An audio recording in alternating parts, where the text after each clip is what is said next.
오늘도 역대하서 4장에 기록된 이 말씀을 통해서 하나님께서 주시는 은혜를 우리가 함께 나누기를 원합니다. 역대하 4장에는 이 솔로몬이 만든 이 성전의 기구들을 설명을 하고 있습니다. 먼저 1절 말씀해 보시면 제물을 불사르게 될 번제단을 만들게 됩니다.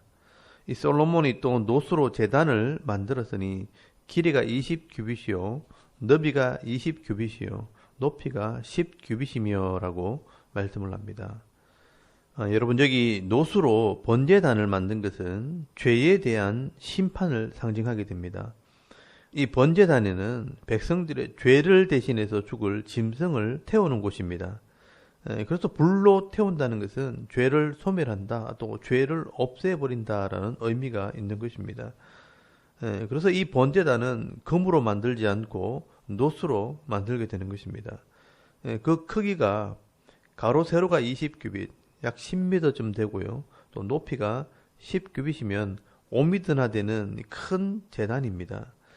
그리고 2절 말씀에는 놋 바다를 만들게 됩니다. 또 놋을 부어 바다를 만들었으니 지름이 10규빗이요 그 모양이 둥글며 그 높이는 5규빗이요 주위는 3규빗 길이의 줄을 두를만 하며 라고 말씀을 합니다. 여러분, 여기 놋 바다는 이 제사장들이 자신을 정결케 하는 이 물을 담는 큰 그릇입니다. 그래서 이 놋 바다는 제사장들이 성소에 들어가기 전에 손과 발을 씻는 곳이기 때문에 자신을 정결케 하는 회개를 상징하게 됩니다.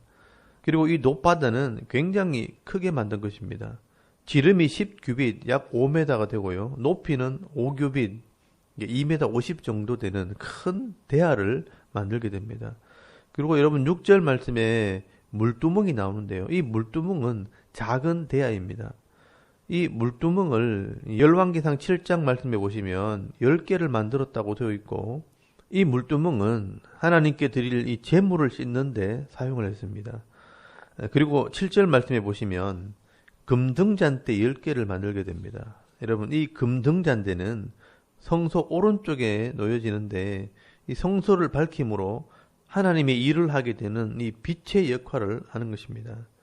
여러분, 이 등잔불은 성령을 상징하기 때문에 제사장들이 아침 저녁으로 성소에 들어가서 불을 밝히게 됩니다. 그리고 8절 말씀에 보시면 떡상 10개를 만들게 됩니다. 여러분, 이 떡상은 하나님의 말씀을 의미합니다. 일주일에 한 번씩 이 제사장들이 12개의 떡을 만들어서 새롭게 올려놓게 됩니다. 그리고 여기에 금향단의 설명은 빠져 있는데요. 여러분 19절 말씀해 보시면 금제단이란 말이 나옵니다. 이 금제단이 바로 금향단, 이 성도의 기도를 상징하는 금향단을 만들었다고 말씀하고 있습니다. 여러분, 이렇게 성전에는 모세가 성막을 만들었을 때처럼 죄인들이 하나님께 나와 회개하고 또 제물을 드릴 때 그 죄를 속함으로 거룩하게 하는 장소가 된 것입니다. 번제단에서 죄의 값을 지불하고 또 제사장은 이 놋바다에서 손과 발을 씻고 죄의 값을 상징하는 이 짐승의 피를 가지고 성소에 들어가서 성령과 말씀과 기도로 거룩해지고 또 지성소에 있는 이 시恩좌 은혜의 자리에 가서 하나님의 언약의 말씀 위에 그 짐승의 피를 뿌릴 때 하나님께서 이 백성의 죄를 사해 주시고 또 거룩한 백성으로 구별해 주시는 것입니다. 그래서 여러분, 이 이스라엘 백성들이 다시 한번 새로운 마음으로 인생을 살게 될 때 하나님께서 그 가정과 그 기업에 복을 주시는 것입니다. 이게 바로 하나님께서 구약 시대에 주셨던 이 죄 문제를 해결하는 방법, 이 제사 제도라는 것입니다. 여러분, 이 구약 시대의 이 성전의 기구들이 신약 시대는 다 예수 그리스도의 십자가와 말씀과 성령을 상징하기 때문에 이 구약의 그림자들을 통해 신약의 실체를 우리가 믿게 되는 것입니다.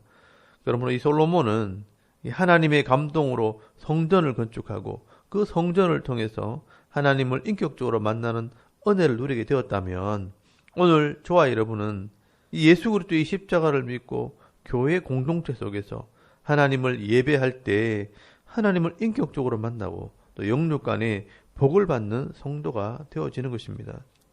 그리고 11절부터 하나님께서 후람에게 은혜와 은사를 부어주심으로 많은 일들을 하게 하신 것을 보게 됩니다. 여러분 11절 말씀해 보시면 후람이 또 솥과 부삽과 대접을 만들었더라. 이와 같이 후람이 솔로몬 왕을 위하여 하나님의 성전에서 할 일을 마쳤으니라고 말씀을 합니다.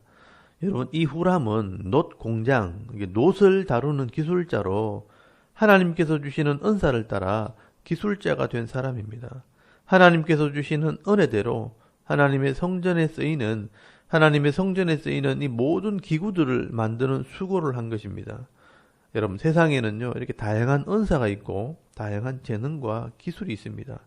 하나님께서 각자에게 지혜도 주시고 재주와 기술을 주셔서 그 재주와 기술을 가지고 우리가 직장을 다니기도 하고 건물을 짓기도 하고 물건을 만들기도 하면서 나도 살고 다른 사람들에게 유익을 주는 일들을 하게 되는 것입니다.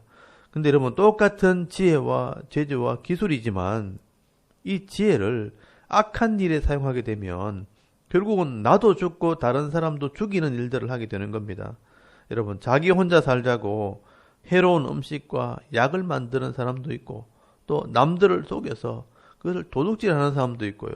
또 무기를 만들어서 사람을 죽이는 사람도 있습니다. 여러분 오늘 저와 여러분은 하나님께서 은혜를 베푸심으로 구별된 성도로 부르신 자들입니다. 그러므로 우리에게 주시는 이런 은혜와 은사가 있다면 교회를 위해서 성도를 위해서 섬기는 일을 할 뿐 아니라 세상 속에서 사람들을 살리고 사람들을 유익하게 하는 일에 헌신하게 될 때 경제적으로도 복을 받으시고요. 또 사람들에게 칭찬과 명성을 얻게 되는 귀한 성도들이 다 되실 수 있기를 바랍니다.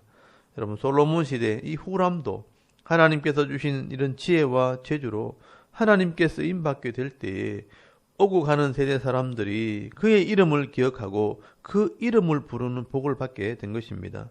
그런데 여러분 어떤 사람은 예수님의 달란트 비에 나오는 한 달란트 받은 자처럼 내게 주시는 은사를 귀하게 여기지 않고 그냥 땅에 묻어둠으로 악하고 게으른 종이라고 책망을 받는 사람도 있다고 말씀을 합니다. 여러분 하나님께서 주시는 이런 은사를 무시하고 섬기지 않으면요 하나님께서 그것을 빼앗아 잘 섬기는 자에게 주신다라고 말씀을 합니다. 무릇 있는 자는 받아 풍족하게 되고 없는 자는 그 있는 것까지 빼앗기리라 라고 말씀을 합니다. 여러분 이것이 하나님 나라의 법이고 하나님 나라의 복을 받는 원리입니다. 여러분 잘 섬기는 자에게 더 많이 주시고 섬길 줄 모르는 자는 있는 것도 못 쓰고 빼앗기게 된다고 말씀을 합니다. 여러분 인생이라는 이런 시간이 길지 않기 때문에 하나님께서 은혜를 주시고 기회를 주셨을 때 믿음으로 섬기는 자들이 복을 받게 되는 것입니다. 오늘 저와 여러분도 내게 주시는 은혜와 은사가 있다면 솔로몬처럼 또 후람처럼 교회와 세상을 섬길 때 하나님을 기쁘시게 할 뿐 아니라 세상 속에서 유명한 사람으로 쓰임받는 은혜가 있기를 바랍니다. 오늘도 이 역대하 4장 말씀에는요, 이 솔로몬의 믿음과 후람의 은사를 통해 하나님의 성전이 지어지고 또 온 백성이 복을 받게 되어지는 계기를 마련하게 된 것을 보게 됩니다. 오늘도 우리가 섬기는 교회를 통해서 하나님을 온전히 예배할 때 영육간의 복을 받으시고 또 내게 주시는 은사로 세상을 섬길 때에 이 땅에서 부족함이 없는 이 풍성한 삶을 누리며 살아가는 저와 여러분의 이런 영적인 삶의 모습이 되실 수 있기를 주의 이름으로 축원합니다. 아멘. 우리 잠깐 기도드리겠습니다. 오늘도 십자가를 의지하며 예배하는 삶을 살게 하시고 또 내게 주시는 은사대로 섬기는 삶을 살게 하옵소서. 또 나라의 일꾼들을 위해서 섬기는 교회 지도자들과 여러분의 자녀들의 믿음을 위해서 또 개인의 기도 제목을 따라 기도하고 오늘 하루 삶을 시작할 수 있기를 바랍니다. 다 같이 우리 하나님께 한번 기도드리겠습니다. 살아계신 하나님 은혜를 감사합니다. 오늘도 이 아침에 하나님 앞에